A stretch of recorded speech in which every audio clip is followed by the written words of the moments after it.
Hi, today I want to talk about the importance of small groups and how all Christians really ought to be part of a small group for fellowship and to grow as Christian disciples.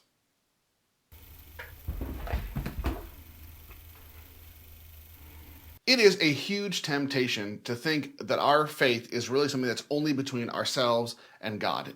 In America, at least, we sometimes talk about our faith as if it's something that nobody else needs to know about, or maybe even that nobody else should know about it.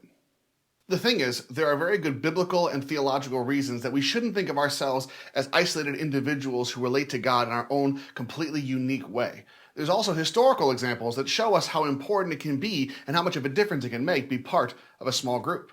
We're going to look at some of those today.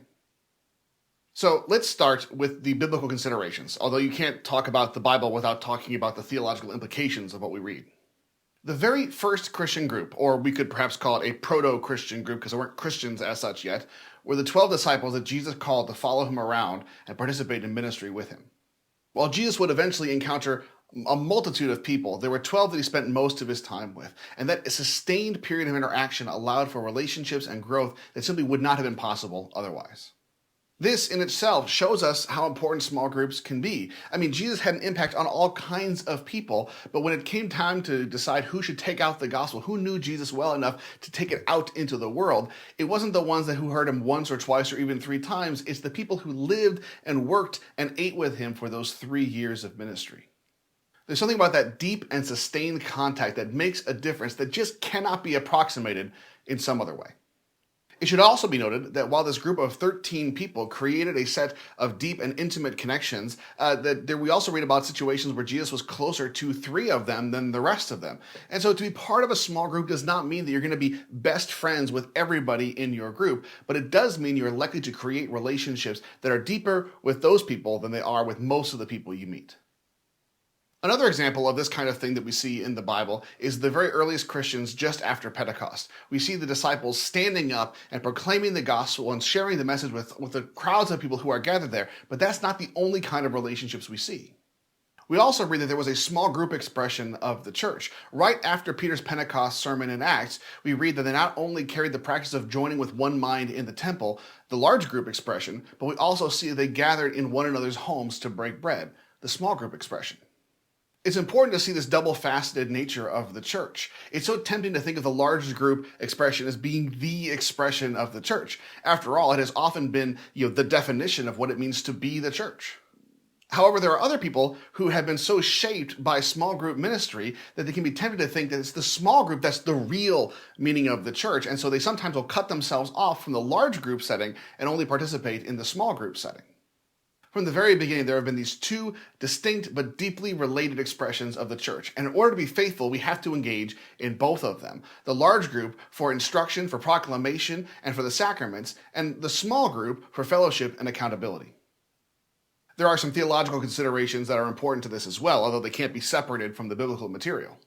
One theological consideration that might be the most important, especially for someone if they haven't yet understood the importance of sharing their Christian life with people, is the image that Jesus uses that he is the vine and we are the branches. Not only does it show us that we get our life from him and that apart from him we can do nothing, it also shows us that we are all interconnected. If we are each branches that are connected to that one vine, it means through that vine we are connected one to another. Now, someone could argue that this teaching doesn't necessarily defend small groups as such. It's just a defense of this importance that we are connected to one another. And that may be partially correct. But the fact of the matter is it still means small groups are necessary because it is impossible and certainly very exhausting to try to have that kind of deep relationship with a large group of people. The next theological consideration is Paul's teaching that the church is the body of Christ. Again, this is a theological consideration that doesn't explicitly mention small groups, but it has implications for it. The stress here is that it is not possible, and so it is not desirable to attempt to be all that God has called us to be all on our own. Just like the different parts of the body are not what they ought to be, except as integrated into the body, so we are not able to be what we have been called to be unless we are integrated into the life of the larger group of people. I want to make sure I'm being very clear that I realize that this theological consideration has lots to say about the large group of the Christians. I just want to also stress that it has some important implications for small groups as well.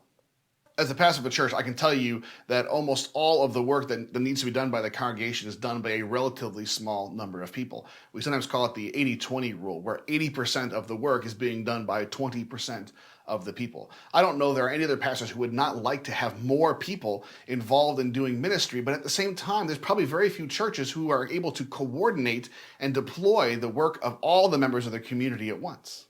The only realistic way we're going to get everybody participating in the life of the church is if we think of it not in terms only of a large group, but also in a series of small groups that vary from one another the way different parts of the body vary from others.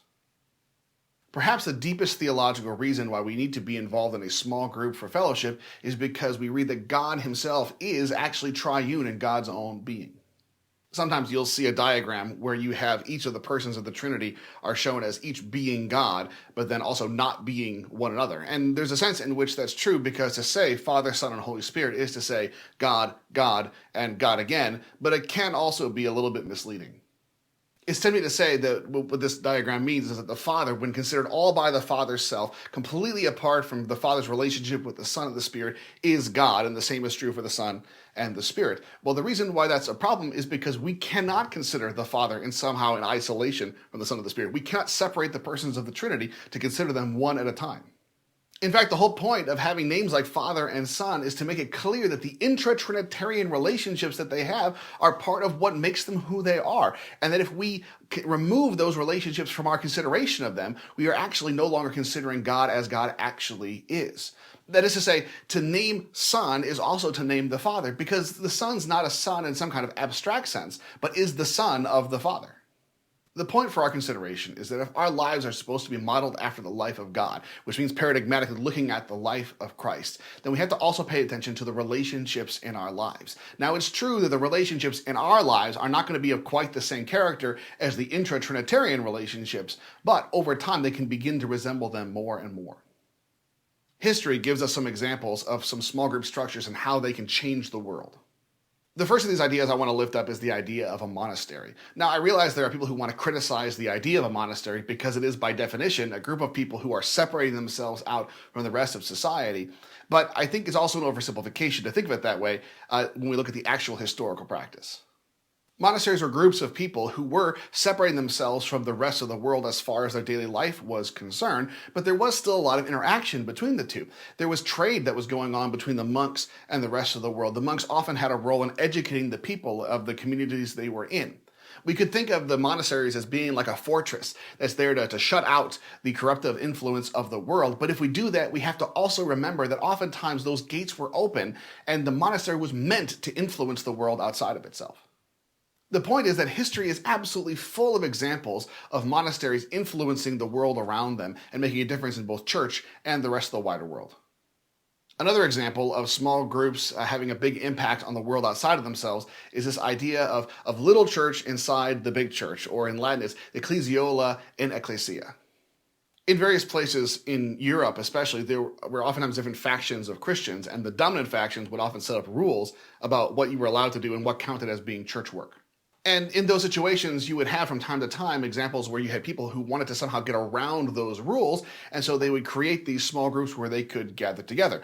There were some situations where if you weren't part of the dominant Christian tradition, you couldn't have seminaries, and you couldn't train preachers in that kind of way, and so they would gather together, and you'd have preachers preaching sermons to one another, and that would both build each other up, but it would also help to train the next generation of preachers. Anytime groups within the big church have been marginalized, it tends to push them into small group expressions of the church. But the interesting thing about that is where so much important work gets done, which is why so many times you have these small groups that end up having prolonged impacts on the societies that they're in.